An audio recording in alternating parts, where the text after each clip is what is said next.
नमस्कार, मैं हूं संगीता श्रीवास्तव। आप देख रहे हैं दिन भर की 25 बड़ी खबरें। 5 राज्यों के चुनाव में कांग्रेस कहीं भी फाइट करती नहीं दिख रही है। हाँ, केरल में जरूर कांग्रेस के सहयोग से सरकार बनने की संभावना कहीं बन सकती है, लेकिन राहुल गांधी अब अगले चुनाव की तैयारी शुरू कर चुके हैं और सबसे बड़ा चुनाव यानी केंद्र की सत्ता तक का सेमीफाइनल माना जा रहा है 2027 के उत्तर प्रदेश चुनाव को। अब इसी को लेकर के तैयारी सभी दल कर रहे हैं। महिला आरक्षण बिल पर देखिए उन्होंने स्टैंड लिया और अब ओबीसी वोट बैंक की तरफ उन्होंने रुख कर लिया है। ओबीसी के नाम पर सबसे बड़ा पॉलिटिकल गेम खेला जा रहा है। चुनाव में बड़े मुद्दे होते हैं जातिगत जनगणना और दूसरा महिला आरक्षण, जो अब 2026 की राजनीति का असली गेम चेंजर बन सकता है। अब सोचिए आप कि दिल्ली का एक बंद कमरा, अंदर बैठे हैं ओबीसी के तमाम नेता और सामने है राहुल गांधी। तमाम बड़े नेता, माहौल गंभीर, और तभी वो सीधा बोलते हैं कि आप लोग एकजुट नहीं हैं, इसीलिए आपकी आवाज़ दब जाती है। अब देखा जाए तो सिर्फ एक मीटिंग नहीं थी ये, बल्कि ये एक सिग्नल है। सिग्नल इस बात का कि कांग्रेस अब ओबीसी राजनीति को एक नए लेवल पर जाने की तैयारी कर रही है। राहुल गांधी ने साफ कहा कि अगर ओबीसी नेता एक साथ खड़े होंगे, किसी चीज़ को लेकर के दबाव बनाएंगे, प्रेशर बनाएंगे, तो उनकी हर मांग को पार्टी मजबूती से उठाएगी। प्रदेश स्तर पर मजबूत करना होगा, लेकिन इस पूरी बातचीत का सबसे बड़ा फोकस था 2 मुद्दे, जातिगत जनगणना और महिला आरक्षण। महिला आरक्षण में ओबीसी कोटा। अब इसे आसान भाषा में समझने की कोशिश करते हैं। जातिगत जनगणना का मतलब, राहुल गांधी बहुत दिनों से इस बारे में बात कर रहे हैं और खास करके जब बिहार चुनाव होने वाले थे उसके पहले से ही उन्होंने जातिगत जनगणना की बात शुरू कर दी थी। देश में किस जाति की कितनी आबादी है, यानी जिसकी जितनी हिस्सेदारी उतनी उसकी भागीदारी, और इसी बेस पर काम कर रहे हैं। इसका पूरा डेटा क्या है, इसी को लेकर राहुल गांधी का अब कहना यह है कि जब तक ये डेटा सामने नहीं आएगा तब तक असली न्याय ओबीसी वर्ग को नहीं मिल पाएगा। क्योंकि अगर आपको ये नहीं पता कि कौन कितना है, कितनी हिस्सेदारी है, तो आप बराबरी में हिस्सा कैसे मांगेंगे। यानी ये सिर्फ गिनती नहीं, एक पावर का खेल हो चुका है। अब आते हैं दूसरे मुद्दे पर। दूसरा मुद्दा और भी ज़्यादा संवेदनशील है, यानी महिला आरक्षण का। महिला आरक्षण बिल पास हुआ, महिलाओं को 33% आरक्षण मिला, लेकिन उसमें ओबीसी महिलाओं के लिए अलग से कोटा नहीं रखा गया। ओबीसी नेताओं का रुख कांग्रेस के आधिकारिक रुख से बिल्कुल अलग है, जो महिला आरक्षण कानून को तुरंत लागू करने पर जोर दे रहे, वो भी कोटे के साथ। यानी ओबीसी परिषद ने एक प्रस्ताव पारित किया है, महिला कोटे के भीतर भी ओबीसी महिला कोटा होना चाहिए और उससे पहले जातिगत जनगणना की जानी चाहिए, इसके बाद परिसीमन होना चाहिए और फिर आरक्षण विधेयक लाया जाना चाहिए। मतलब इस तरह की पूरी प्रोसेस का एक मैप तैयार किया गया, एक खाका तैयार किया गया। तो ओबीसी नेता सुभाषिनी यादव ने कहा है कि इसे मौजूदा जनगणना के तहत जाति जनगणना पूरी होने के बाद ही लागू किया जाना चाहिए।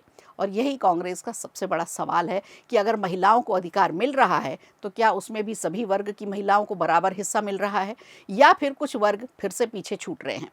यहीं से ये मुद्दा और भी ज़्यादा बड़ा हो जाता है, क्योंकि कांग्रेस बड़ी पार्टी है, नेशनल पार्टी है, और जो भी मुद्दे सामने रखती है उसे बाकी की क्षेत्रीय पार्टियां भी उठाती हैं।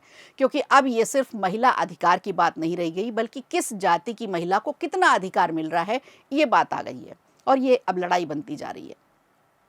कांग्रेस अब इसी नैरेटिव को सेट करके पूरे देश में फैलाना चाहती है। बड़ा गेम समझिए कि कांग्रेस का मानना यह है कि ओबीसी, एससी, एसटी और माइनॉरिटीज़ मिलकर देश की करीब 90% आबादी बनाते हैं। अब अगर एक साथ ये सब लोग आ जाते हैं तो चुनाव का पूरा गणित ही बदल जाएगा।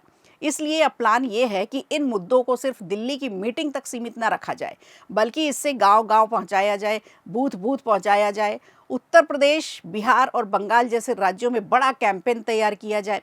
बंगाल में तो देखिए चुनाव चल ही रहे हैं, बिहार में हो चुके, लेकिन सामने जो बड़ा राज्य आ रहा है चुनाव के लिए वो है उत्तर प्रदेश।